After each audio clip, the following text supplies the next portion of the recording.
Assalamualaikum warahmatullahi wabarakatuh. Di sini aku mau ngelanjutin penjelasan tentang jenis rasio yang keempat, yaitu profitability ratio sama NPV. Profitability ratio sendiri itu merupakan kemampuan perusahaan untuk mendapatkan keuntungan atau laba sebanyak-banyaknya. Jadi nanti perhitungan di sini itu pasti akan berhubungan dengan penjualan perusahaan.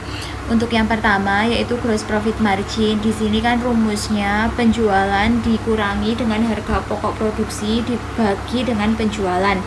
Nah, untuk penjualan kita dapatnya dari laporan laba rugi di sini dikurangi dengan harga pokok produksi, juga kita dapatnya dari laporan laba rugi ada di sini. Jangan lupa dikurung dulu. Habis itu dibagi dengan penjualan lagi. Nah, di sini ada hasilnya 0,46. Untuk yang kedua yaitu operating profit margin, itu rumusnya EBIT dibagi dengan penjualan. EBIT itu earning before interest and tax. Maksudnya itu laba sebelum dikurangi dengan pajak atau bunga bank. Nah, di sini itu EBIT didapat dari laporan laba rugi, ada pendapatan bersih operasional. Oh ya, EBIT itu sering dikenal dengan pendapatan bersih operasional atau laba operasional. Habis itu dibagi dengan penjualan. Nah, di sini kebetulan hasilnya juga sama, 0,46. Selanjutnya yang ketiga yaitu net profit margin. Itu rumusnya laba bersih dibagi dengan penjualan bersih. Laba bersih juga kita dapatnya dari laba rugi, ada di paling bawah, dibagi dengan penjualan paling atas. Hampir semua link di sini itu ngambilnya dari laporan laba rugi. Jadi sebaiknya laporan laba ruginya itu dilengkapin dulu sebelum kita ngelink di rasio biar nggak keteteran. Untuk yang keempat yaitu return of total asset atau ROA, itu rumusnya EBIT dibagi dengan total aktiva. Seperti tadi EBIT ngambil di laporan laba rugi. Untuk yang total aktiva itu ngambilnya di neraca. Di neraca kan kita ngitung dua, yaitu aktiva sama pasiva. Nah, di sini yang kita pakai itu yang aktiva aja. Ketemunya 1,38. Untuk yang terakhir yaitu return on equity, itu rumusnya laba bersih setelah pajak dibagi dengan total aktiva. Laba bersih setelah pajak juga kita dapatnya di laba rugi dibagi dengan aktiva di neraca. Nah, udah ketemu semua kelima macam perhitungan profitability ratio. Habis itu yang kita masukkan di laporan. Untuk yang pertama yaitu perhitungan matematisnya ada 5, masing-masing kayak gini ya, yang lengkap, yang jelas, ada keterangannya juga, maksudnya itu apa, diketahui, ditanya sama penyelesaian. Nah, untuk yang di perhitungan matematis itu nggak perlu dianalisa. Habis itu yang kedua yang dimasukkan itu rekapan kayak gini.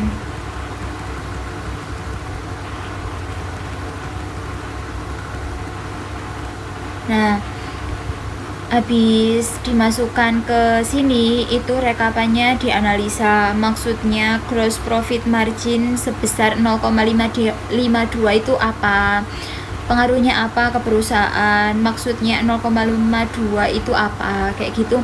Sampai di 0,93 itu dianalisa, jangan cuma baca tabel aja. Kalau udah, kita lanjut ke NPV. Nah, di NPV sendiri data yang kita butuhkan itu ada biaya produksi rata-rata, biaya umum dan administrasi, biaya overhead, harga jual produk, sama jumlah produk yang diproduksi.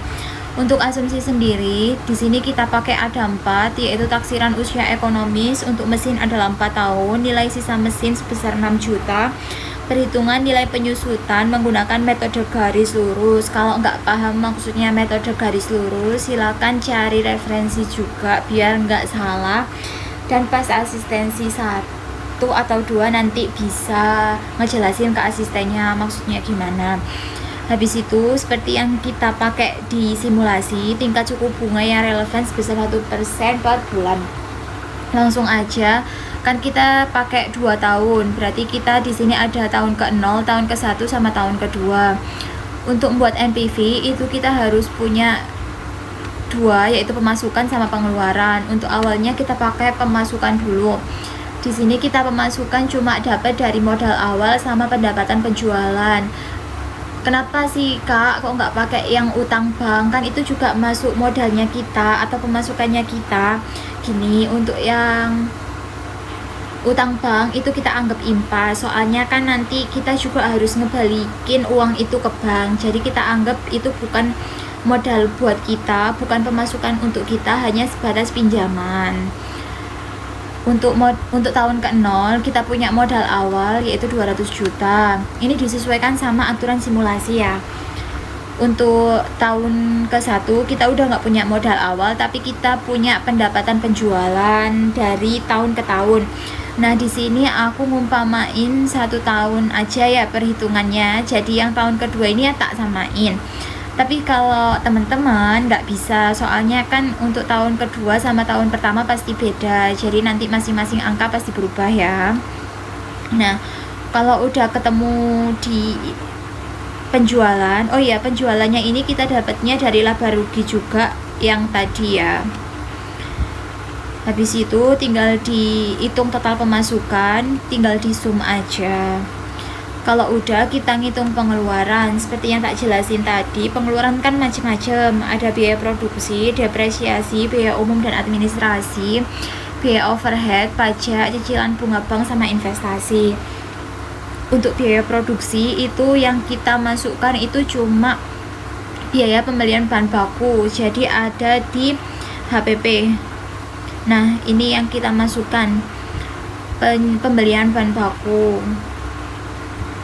Habis itu untuk yang biaya depresiasi itu seperti asumsi kita tadi, taksiran usia ekonomis untuk mesin itu 4 tahun, nilai sisanya 6 juta.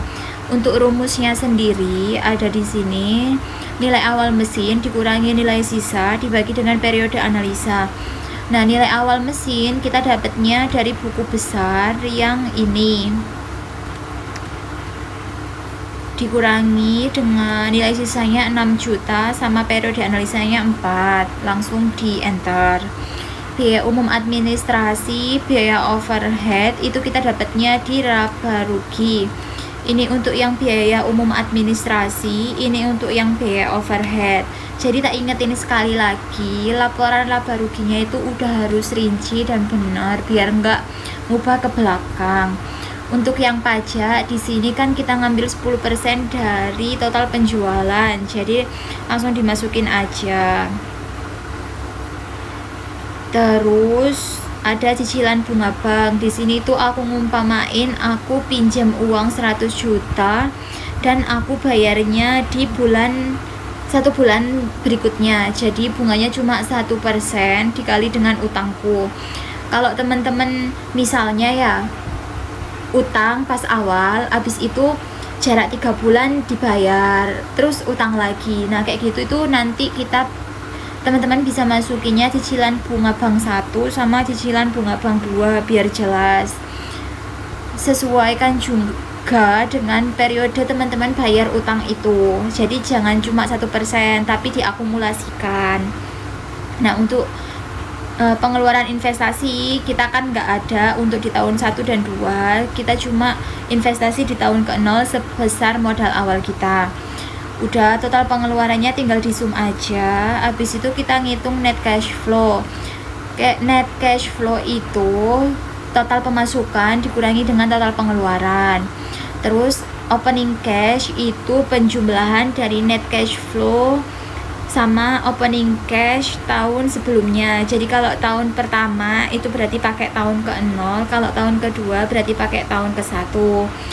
Untuk tahun kedua berarti ada 2048 sekian ditambah dengan 0 opening cashnya, jadi ketemu 2048 opening cash untuk tahun kedua. Untuk yang ending cash itu tinggal di sum aja. antara net cash flow sama opening cash. Nah, kalau